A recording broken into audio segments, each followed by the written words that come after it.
Hello. तो आज हम करने वाले हैं एसएससी सीजीएल में पूछा गया एक ऐसा सवाल जो कि एग्ज़ाम के प्रेशर में, दबाव में आपको उलझन में डाल सकता है। तो सवाल है, वो कह रहा है कि कहीं पर अकाल पड़ गया। वहाँ पे अकाल पड़ा तो कुछ लड़कों ने मदद करने के लिए 400 रुपये इकट्ठा किए। उन्होंने किस प्रकार योगदान दिया? हर लड़के ने उतने ही 25 पैसे के सिक्कों का योगदान दिया जितने की नंबर ऑफ़ लड़के थे या नंबर ऑफ़ बॉयज़ थे। तो हमें बताना है कि नंबर ऑफ़ बॉयज़ कितने थे। हर लड़के ने उतने ही 25 पैसे के सिक्के दिए जितने की टोटल नंबर ऑफ़ लड़के थे। अगर आपको समझ आ गया कि कैसे करना है तो बहुत अच्छी बात है। अगर आपको समझ नहीं आ रहा, आप उलझ चुके हो, तो ऐसा करो, लास्ट लाइन पकड़ लो। हमें क्या निकालना है? लड़कों की संख्या निकालनी है। लड़कों की संख्या हम कैसे निकालें? हमें यहाँ पे दे रखा है टोटल कंट्रीब्यूशन, यानी कुल योगदान कितना है सभी लड़कों का। अगर हम सभी लड़कों के कुल योगदान को भाग दे दें एक लड़के के योगदान से, तो हमें पता चल जाएगा कि टोटल लड़के कितने हैं। क्योंकि ऐसा क्यों? क्योंकि अगर हमारे पास 120 रुपये होते और एक चॉकलेट 20 रुपये की होती और हमें निकालना होता कि हम कितनी चॉकलेट्स खरीद सकते हैं, तो 120 को 20 से भाग देते हैं। उसी प्रकार यहाँ पे हमें निकालना है कि टोटल नंबर ऑफ़ लड़के कितने हैं, तो हम सभी के योगदान को भाग दे देंगे एक के योगदान से। तो हम वही करेंगे। नंबर ऑफ़ बॉयज़ होगा total money upon contribution of one boy. अब यहाँ पे हमें कुल योगदान पता है 400 रुपये है, लेकिन एक लड़के का योगदान नहीं पता है, तो वही हमें निकालना है। फिर 400 से हम उसको भाग देंगे तो हमारा प्रश्न हल हो जाएगा। अब एक लड़के का योगदान कैसे निकालें, उसके लिए हमें ये लाइन समझनी पड़ेगी। हर लड़के ने उतना ही योगदान दिया है उतने ही 25 पैसे के सिक्कों का योगदान दिया है जितना कि टोटल नंबर ऑफ़ लड़के हैं। यानी अगर एक लड़का होता तो वो एक लड़का 25 पैसे का एक ही सिक्का देता। अगर दो लड़के होते तो हर लड़का 25 पैसे के दो दो सिक्के देता। यानी अगर एक्स लड़के होते तो हर लड़का 25-25 पैसे के एक्स सिक्के देता। तो यानी एक लड़का होता तो 25 पैसे का एक सिक्का देता, तो उसका योगदान हो जाता 25 पैसे। ठीक है।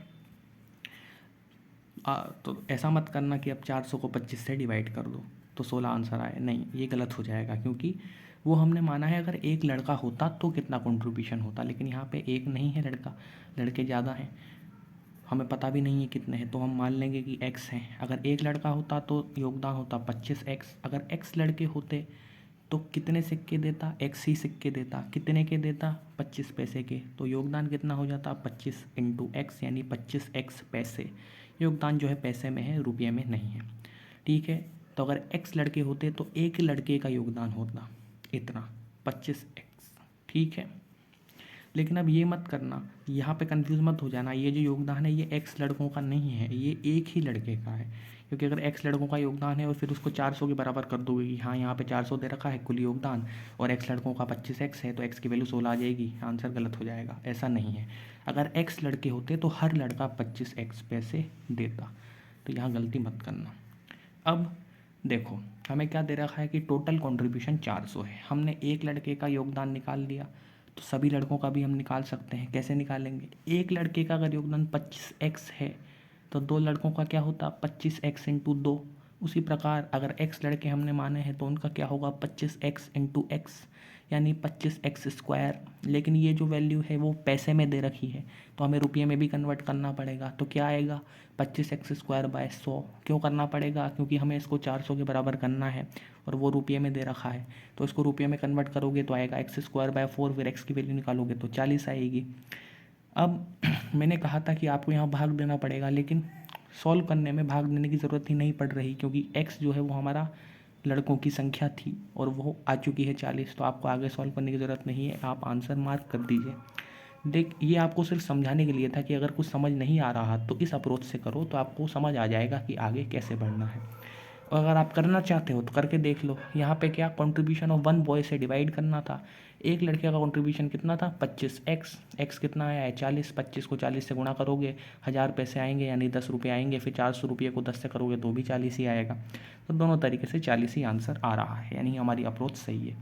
तो इस तरीके से इस थोड़े से उलझन में डालने वाले को सवाल को हम सॉल्व करेंगे। अगले सवाल की तरफ बढ़ते हैं। यह सवाल कह रहा है कि in a 2 digit number if it is known that its unit digit exceed its 10th digit by 2 and that the product of the given number and the sum of it digits is equal to 144, then the number is. यानी कि एक 2 digit का number है, दो अंकों का number है, और उसमें जो यूनिट डिजिट है वो 10 डिजिट से 2 ज़्यादा है। फिर हमसे कहा गया है कि जो उनका प्रोडक्ट है, यानी कि प्रोडक्ट किस किस का निकालना है, उस नंबर का प्रोडक्ट निकालना है सम ऑफ डिजिट्स के साथ। उस नंबर का प्रोडक्ट अगर सम ऑफ डिजिट्स के साथ निकालते हैं तो 144 आता है। तो हमें बताना है कि वो नंबर क्या है। मैं आपको इसको करने की एक शॉर्टकट मेथड बताऊंगा, क्योंकि इस सवाल को अगर आप कन्वेंशनल मेथड से करोगे तो वो बहुत लंबा पड़ेगा। तो शॉर्टकट मेथड देखो इसको करने की। अगर आपने सवाल ढंग से पढ़ा होता तो 2 ऑप्शन यहाँ पे ही कैंसिल हो जाते। कैसे हो जाते? क्योंकि इसमें लिखा हुआ है कि जो यूनिट डिजिट है वो 10 डिजिट से 2 ज़्यादा है। Unit digit exceeds its 10 digit by 2। अब 2 ज़्यादा है तो ये 2 ऑप्शन तो कट चुके हैं। क्यों कट चुके हैं? क्योंकि यहाँ पे यूनिट डिजिट जो है वो 4 ज़्यादा है, तो ये नंबर तो हो ही नहीं सकता, क्योंकि ये तो कंडीशन ही सेटिस्फाई नहीं कर रहा। उसी प्रकार से यहाँ पे तो 10 डिजिट बड़ी है, जबकि इसमें लिखा हुआ था कि यूनिट डिजिट बड़ी है, तो ये नंबर भी कंडीशन सेटिस्फाई नहीं कर रहा। तो ये दोनों तो नहीं आ सकते। अब या तो ये आएगा या फिर ये आएगा।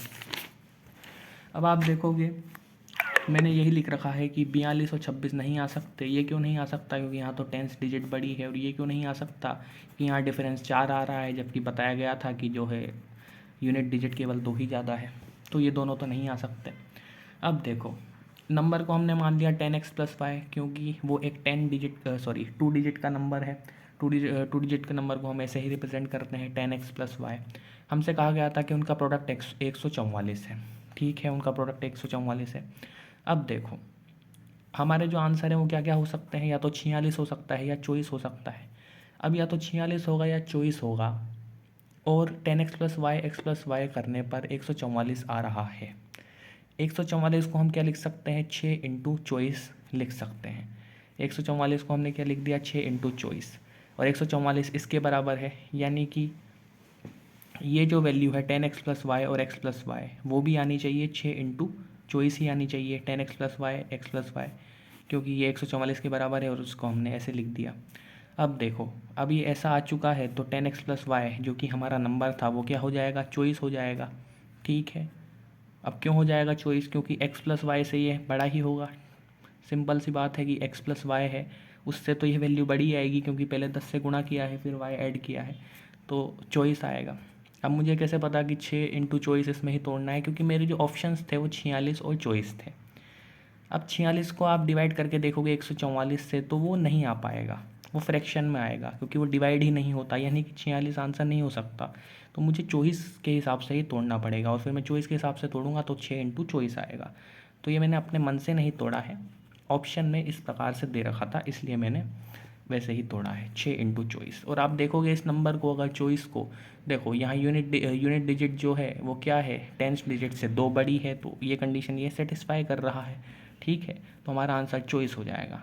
तो ये करना, 2 ऑप्शन तो ऐसे ही कट गए थे, बाकी 2 में से भी 144 को हमने लिख के देख लिया, तो 24 हमारा आंसर हो जाएगा। आप इसको कन्वेंशनल मेथड से करोगे तो आपको क्वाड्रेटिक इक्वेशन सोल्व करनी पड़ेगी, और वो भी थोड़ी सी टफ कैलकुलेशन पड़ेगी। तो ये है इसका शॉर्टकट मेथड। अगला सवाल है द सिंप्लीफाइड वैल्यू ऑफ 1 - 1/3 1 - 1/4। ये देखो ये सवाल, अब इसको अगर आप करने जाओगे तो ये भी पूछा गया था SSC CGL के अंदर। तो आप सोचोगे अच्छा 1 से लेकर ऐसे दे रखा है 1/3 है, चलो एक एक को ऐड कर लेते हैं, बाकी को एक एक को तो आप ऐड कर लोगे, ठीक है कोई दिक्कत नहीं है, लेकिन 1/3 1/4 इनको कैसे सॉल्व करोगे? तो ऐसा करो, एक बार इसको सॉल्व करके देख लो, 1-2 टर्म्स को सॉल्व करके देख लो कि आ क्या रहा है। इसको आप सॉल्व करोगे तो आएगा 3 - 1/3 4 - 1/4 100 - 1/100।